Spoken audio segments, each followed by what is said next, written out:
Vamos mostrar uma situação que até parece piada, mas é real e causa uma série de problemas. Imagine só receber uma cobrança 36 anos depois que você vendeu o carro. Pois é, vamos conferir isso na reportagem de Alex Atanásio. Poderia ser mais uma verificada na caixa de correios, mas seu Joel acabou se deparando com uma surpresa desagradável. Era uma cobrança, segundo ele, do licenciamento de um carro que ele havia vendido em 1981, que só chegou agora depois de 36 anos. Licenciamento de uma Brasília com o valor de 1.139, referente ao 2012, 2013, 2014, 2015 e 2016. Esse carro não existia para mim.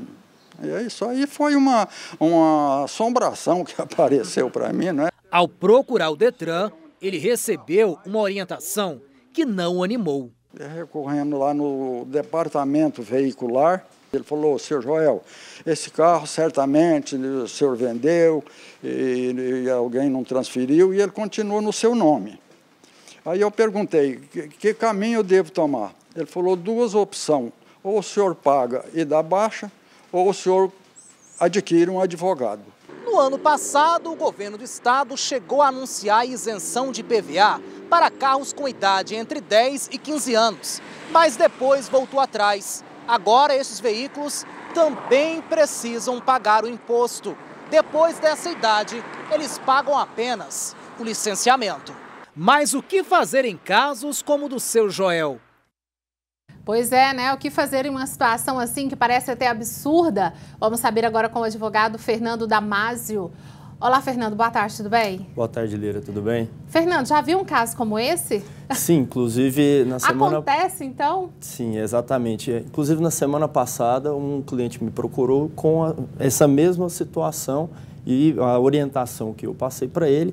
Primeiro, ele deve observar a questão do prazo realmente de recurso dessa notificação, que inicia a contagem com a data do recebimento. Então, ele tem 30 dias para o recurso administrativo, ou seja, junto ao Detran, e posteriormente, após a decisão do próprio órgão, ele deve analisar quais seriam as situações seguintes, seja a busca ao judiciário, seja até mesmo por meio de um mandado de segurança, com um pedido de suspensão dessa cobrança, para evitar que, porventura, isso se torne uma dívida ativa do Estado. O seu Joel tem que explicar o que lá, Fernando? Assim, ele tem que escrever direitinho: esse carro não é meu mais, eu vendi em tal ano. O que ele tem que colocar? Isso, exatamente. Ele tem que demonstrar para o órgão que esse carro, primeiro, houve a transação, a transferência dele na data do ano de 1981, ou seja, desde então ele não tem ciência de onde está esse veículo, de quem,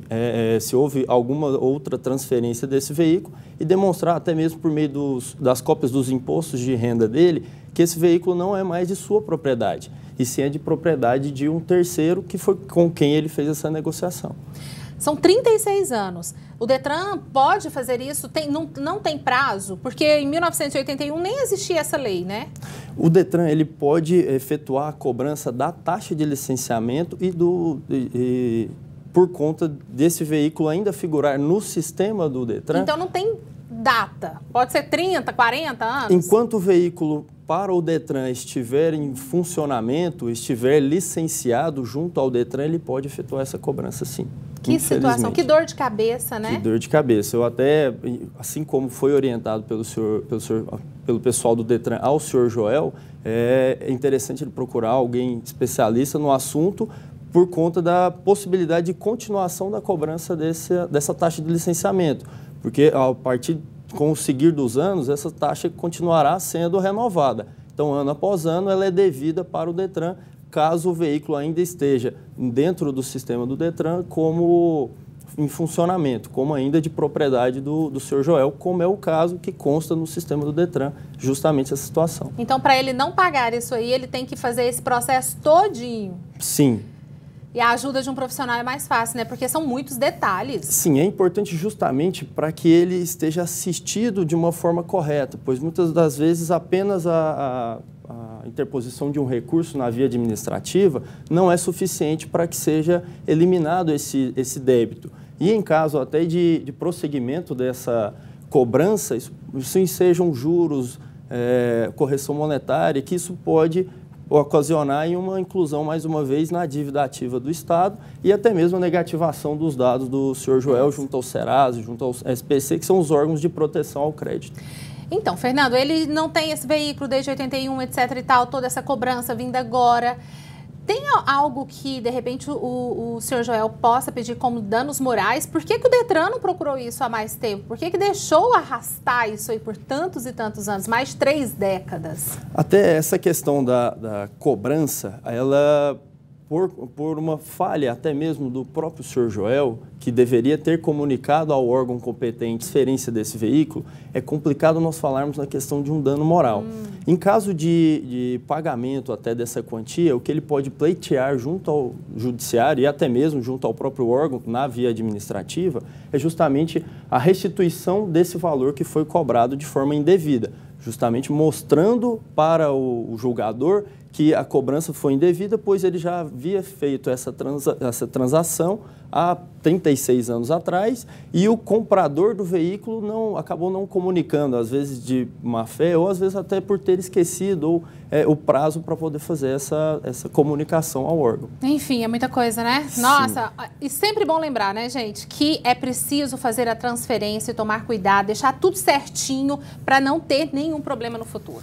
Isso, nada. Exatamente. Até o próprio Código de Trânsito brasileiro, ele prevê o prazo de 30 dias para o próprio vendedor efetuar essa comunicação ao órgão da venda do veículo, da transferência, enfim, sob pena de responsabilidade solidária de multas, impostos, taxa de licenciamento, o próprio DPVAT. Então, é importante a observância desses requisitos. E sempre que fizer a transferência do veículo, tirar uma cópia do DUT devidamente assinado, devidamente preenchido. Quanto mais documentos, melhor. Exatamente. Fernando, muito obrigada pela presença aqui e explicar bem direitinho esse caso aí. Muito obrigada. Eu que agradeço, Lira, pela presença. Ok, eu conversei agora com o Fernando Damasio, ele que é advogado.